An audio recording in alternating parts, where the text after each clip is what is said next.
Sobat Medan Cyber. Hari ini kita bersama abang kita Elvenda Ananda dan sebagai pengamat anggaran Sumut. Kita mau kulik bincang-bincang terkait LPJU yang dibangun Pemko Medan dengan anggaran 4,2 miliar yang sedang ramai dibicarakan, lampu pocong, istilahnya lampu pocong gitu ya. Oke, kita langsung ke Bang Elvenda Ananda untuk menanggapi kira-kira seperti apa terkait lampu pocong tadi.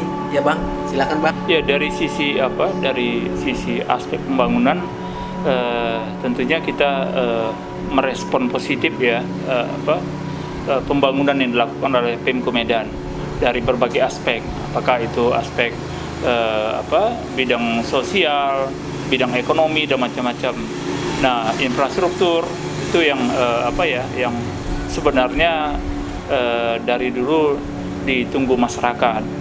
Nah, dari banyaknya program-program tersebut, pembangunan itu ada yang memang aspirasi masyarakat di bawah dan ada memang dari top down, dari atas artinya.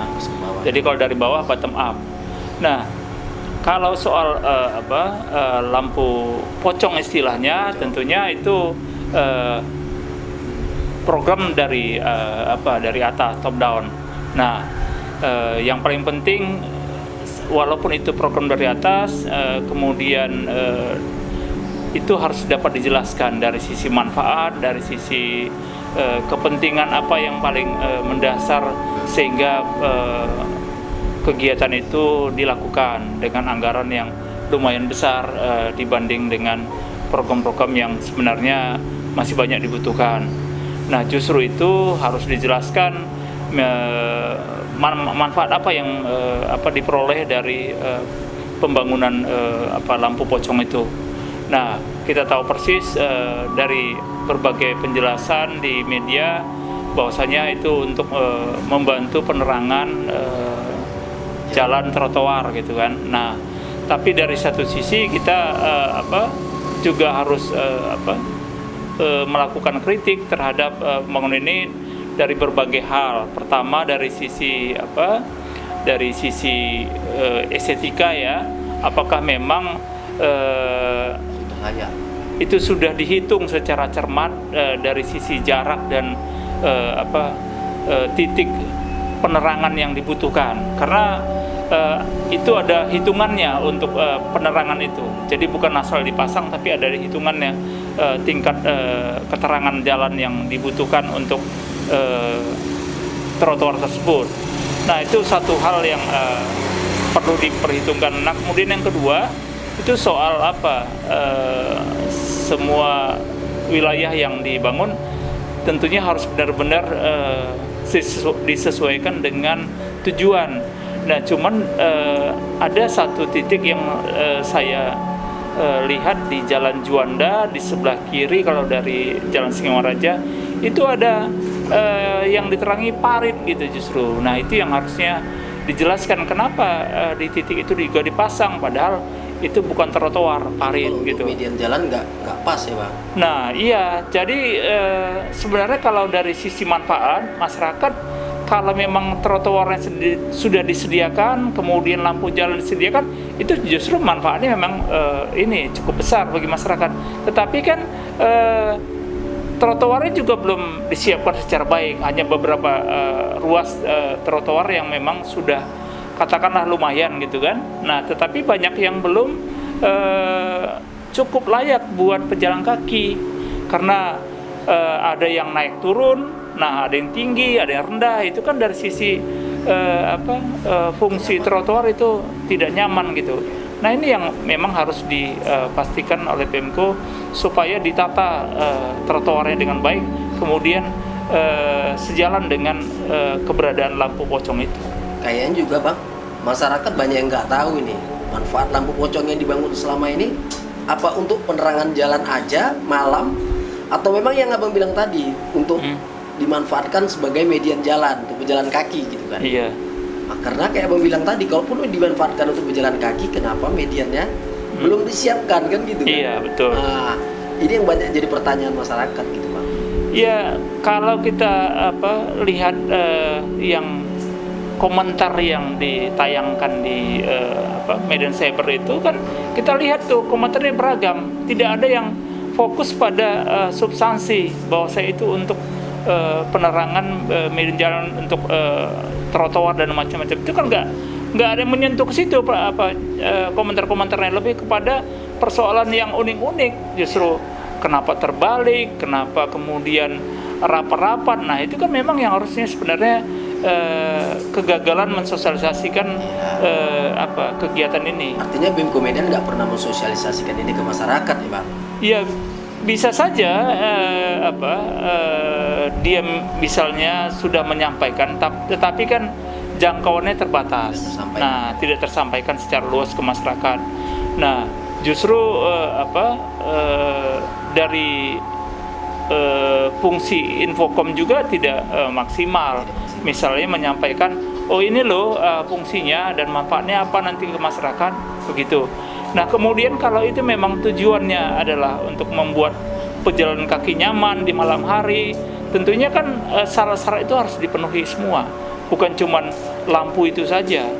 Nah lampu itu saja memang harus diperbaiki dari sisi estetikanya, yang lain juga harus diperbaiki. Iya, bukan cuman itu. Nah, median jalannya harus disiapkan, kemudian kalau dia ada turunan dan segala macam jangan terlalu curam dan macam-macam. Nah, itu yang harusnya dibuat masyarakat bisa nyaman. Ya, persoalan lain kan banyak juga nih Bang. Kayak yang budaya masyarakat gitu. Iya. Masyarakat Medan ini jalan kaki kayaknya nggak sama dengan budaya masyarakat di Jawa seperti Bandung dan kota-kota lainnya. Betul. Kayak gitu kan Bang. Nah itu kan perlu dikaji juga itu Bang. Iya, jadi memang banyak permasalahan di dalam persoalan kebiasaan tersebut. Nah banyak juga masyarakat yang mengkritik bagaimana kami mau jalan trotoar yang tidak disiapkan katanya.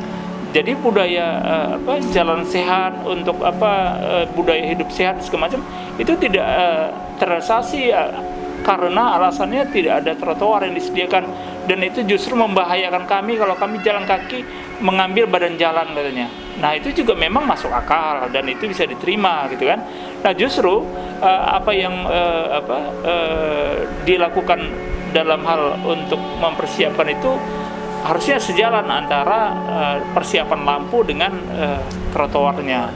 Itu yang harus disiapkan supaya dia tidak sendiri-sendiri proyek lampu dibuat tapi kemudian jalan tidak siap. Kalaupun siap hanya sebagian.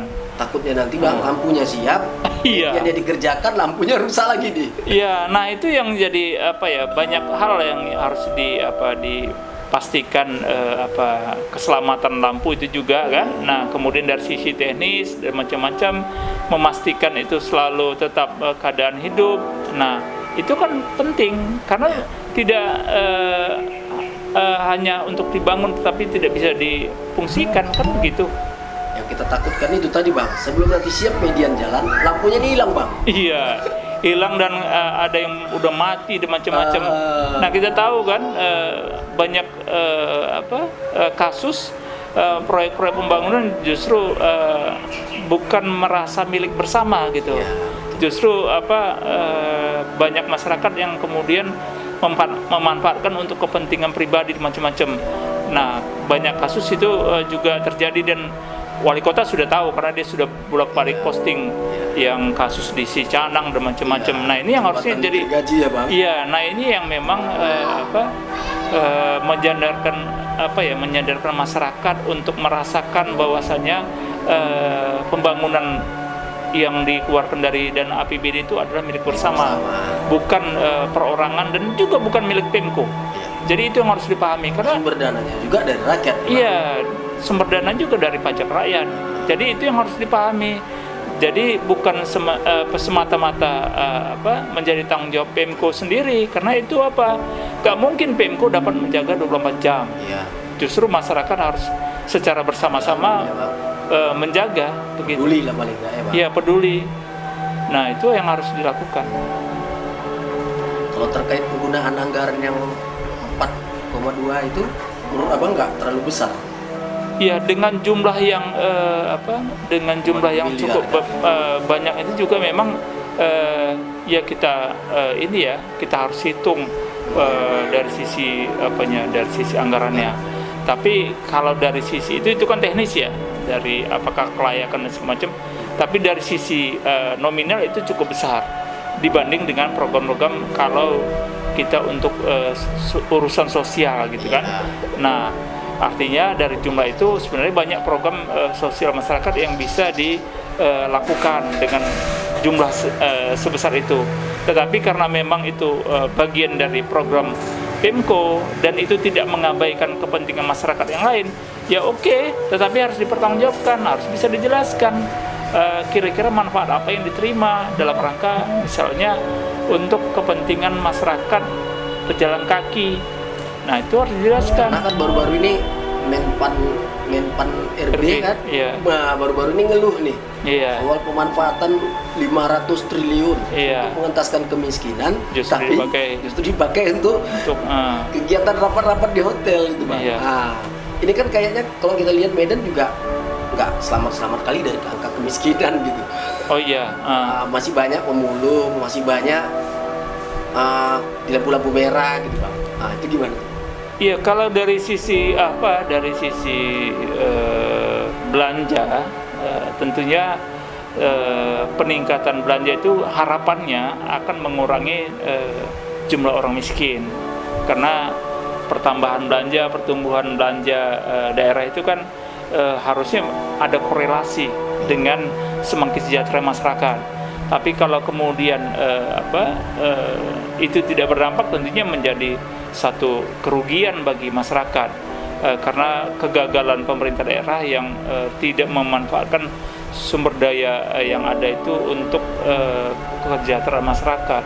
Nah itu yang harusnya dievaluasi dari sisi kemanfaatan setiap tahunnya.